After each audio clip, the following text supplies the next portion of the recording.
Next important question देखते हैं, example number 21। बहुत बार एग्जाम में आया हुआ है ये question. Find the domain of the function. इस फंक्शन का हमें क्या फाइंड करना है, डोमेन। तो डोमेन का मतलब क्या हो गया यहाँ पे, जैसे हमारी मैपिंग जो होती है, जो हमारा रिलेशन होता है एक सेट से दूसरे सेट के बीच में होता है।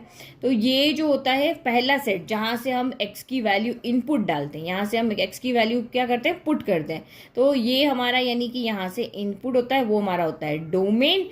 और x की वैल्यू पुट करके फंक्शन में जो हमें मिलता है, जो हमारा फंक्शन में x की वैल्यू पुट करके जो भी आंसर हमें मिलेगा, जिसको हम y भी बोलते हैं, fx भी बोलते हैं, तो वो उस एक फंक्शन का क्या हो जाता है, आउटपुट।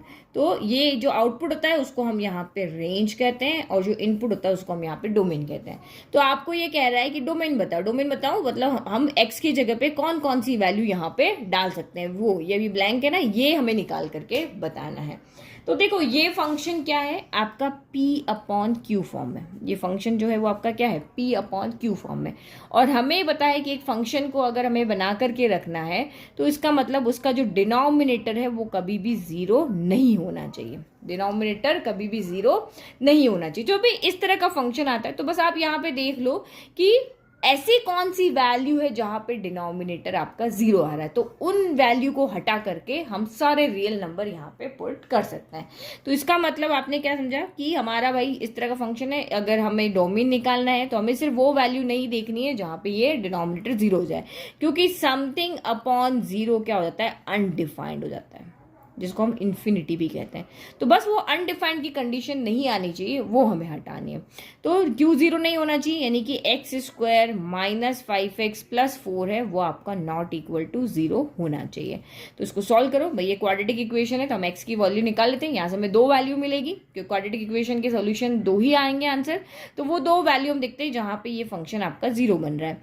तो x² हो गया, 4 × 1 = 4, प्लस है तो प्लस हो जाएगा, तो माइनस का 4x माइनस का x + 4 is not equal to zero. अब ये कैसे आया, इक्वेशन इस फॉर्म में होती है ax² + bx + c = 0, इस फॉर्म में होती है। तो हम a × c करते हैं, तो a × c यानी यहाँ 4 है यहाँ 1 है, तो ये आपका a × c यहाँ 4 आ रहा है। अब यहाँ पे क्या साइन है, प्लस है, तो 4 के फैक्टर बनाओ, 4 × 1 = 4 होता है, 2 × 2 = 4 होता है, बस यही होता है ना। बट प्लस करने पर b आना चाहिए, प्लस करने पर b आना चाहिए। तो देखो कहाँ पे आ रहा है, 4 + 1 5 होता है, 2 + 2 तो 4 होता है, तो हमने इसीलिए 4 + 1 लिया। तो इसकी जगह पे मैंने क्या रखा, x² - 5 की जगह पे 4 + 1 x + 4 रख लिया, is not equal to zero. बस इसको हमने ओपन कर लिया तो मुझे ये इक्वेशन मिल गई। बट अब आप 11th के स्टूडेंट हो तो आई होप आपको आना चाहिए, माइनस प्लस माइनस और x इधर से आ गया, फिर minus plus minus x × 1 x + 4 हो गया, इस तरीके से, है ना। ये ब्रेन में करने वाला काम है। फर्स्ट टू लास्ट टू में से कॉमन लो, फर्स्ट टू में से x कॉमन आया तो यहाँ x - 4 बचा। यहाँ जो भी साइन होता है हमेशा वही कॉमन आता है, तो ये माइनस कुछ भी कॉमन नहीं तो 1 कॉमन आ रहा है। माइनस बाहर लिया तो अंदर साइन चेंज हो जाएंगे, x नेगेटिव पॉजिटिव, 4 पॉजिटिव है तो वो नेगेटिव हो जाएगा, ठीक है। तो ये दोनों ब्रैकेट सेम है, एक बार लिख दो x - 4, ये दो बार एक बार लिख दिया, और ये जो बचे हुए हैं उनको एक साथ लिख दो, x - 1 not equal to zero. तो जब x - 4 not equal to zero है तो दिस एम्प्लाइज x जो है वो नॉट इक्वल टू -4 इधर आके +4 हो गया, तो x 4 के इक्वल नहीं होना चाहिए। और when x - 1 not equal to zero है तो this implies x equal to +1, यानी x जो है -1 इधर आके +1 हो गया, तो x की वैल्यू 1 भी नहीं होनी चाहिए।